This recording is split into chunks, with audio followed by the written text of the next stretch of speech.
deep in their throats. I do not know. 3 of them will kill no more, but at the last they drove me like the buck. On my 3 legs they drove me. Look, Free People." He thrust out his mangled forefoot, all dark with dried blood. There were cruel bites low down on his side, and his throat was torn and worried. "Eat," said Akela, rising up from the meat Mowgli had brought him, and the outlier flung himself on it. "This shall be no loss," he said humbly, when he had taken off the first edge of his hunger. "Give me a little strength, Free People, and I also will kill. My lair is empty. That was full when this moon was new, and the blood debt is not all paid." Phao heard his teeth crack on a haunch bone and grunted approvingly. "We shall need those jaws," said he. "Were there cubs with the dhole?" "Nay, nay, red hunters all, grown dogs of their pack, heavy and strong for all that they eat lizards in the Dekkan." What One teller had said meant that the dhole, the red hunting dog of the Dekkan, was moving to kill, and the pack knew well that even the tiger will surrender a new kill to the dhole. They drive straight through the jungle, and what they meet they pull down and tear to pieces. Though they are not as big nor half as cunning as the wolf, they are very strong and very numerous. The dhole, for instance, do not begin to call themselves a pack till they are 100 strong, whereas 40 wolves make a very fair pack indeed. Mowgli's wanderings had taken him to the edge of the high grassy downs of the Dekkan, and he had seen the fearless dholes sleeping and playing and scratching themselves in the little hollows and tussocks that they used for lairs. He despised and hated them because they did not smell like the Free People, because they did not live in caves, and, above all, because they had hair between their toes, while he and his friends were clean-footed. But he knew, for Hathi had told him, what a terrible thing a dhole hunting pack was. Even Hathi moves aside from their line, and until they are killed, or till game is scarce, they will go forward. Akela knew something of the dholes too, for he said to Mowgli quietly, "It is better to die in a full pack than leaderless and alone. This is good hunting, and my last. But, as men live, thou hast very many more nights and days, little brother. Go north and lie down, and if any live after the dhole has gone by, he shall bring their word of the fight." "Ah," said Mowgli, quite gravely, "must I go to the marshes and catch little fish and sleep in a tree, or must I ask help of the Bandar log and crack nuts, while the pack fight below?" "It is to the death," said Akela. "Thou hast never met the dhole, the Red Killer, even the Striped one." "Awa, awa," said Mowgli pettingly. "I have killed one striped ape, and sure am I in my stomach that Shere Khan would have left his own mate for meat to the dhole if he had winded a pack across 3 ranges. Listen now. There was a wolf, my father, and there was a wolf, my mother, and there was an old grey wolf. Not too wise he is white now, was my father and my mother.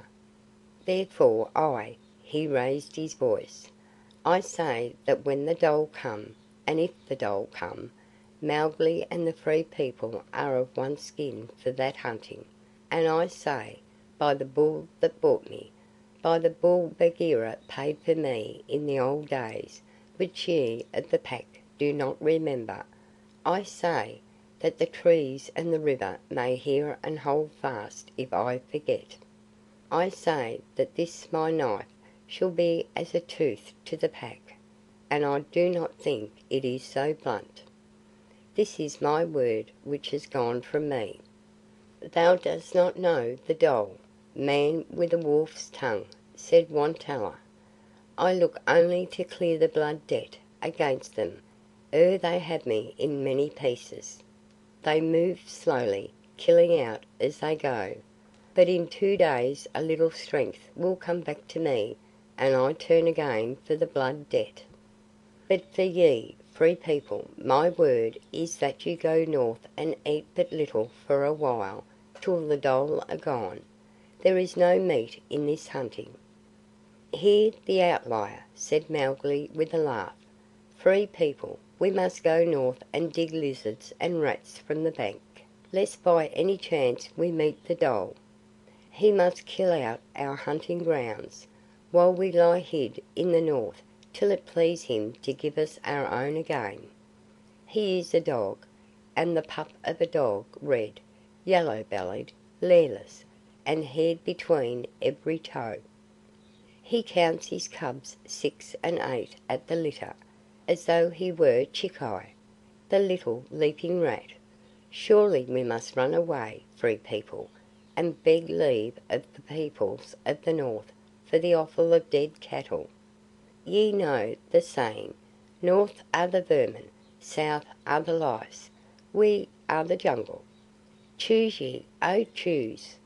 It is a good hunting, for the pack, for the full pack, for the lair and the litter, for the in-kill and the out-kill, for the mate that drives the doe, and the little, little cub within the cave. It is met, it is met, it is met. The pack answered, with one deep, crashing bark that sounded in the night like a big tree falling. It is met, they cried. Stay with these, said Mowgli to the 4. We shall need every tooth. Phao and Akela must make ready the battle. I go to count the dogs. It is death, Wantala cried, half rising.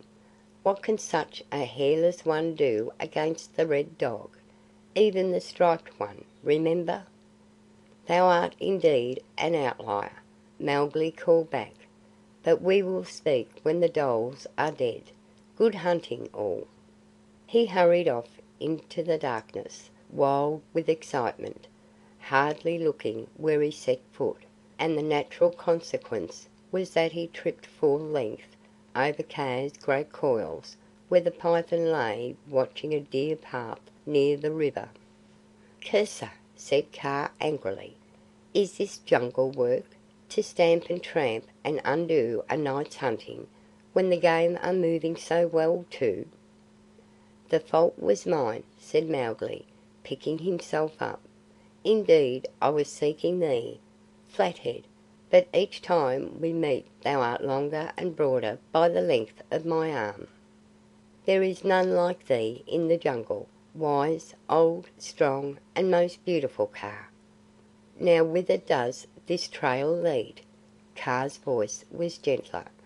Not a moon since there was a manling with a knife threw stones at my head and called me bad little tree cat names because I lay asleep in the open. Aye, and turned every driven deer to all the winds. And Mowgli was hunting, and this same Flathead was too deaf to hear his whistle and leave the deer roads free. Mowgli answered composedly, sitting down among the painted coils. Now this same manling comes with soft, tickling words to this same Flathead, telling him that he is wise and strong and beautiful. And this same old Flathead believes and makes a place, thus, for this same stone-throwing manling, and thou art at ease now.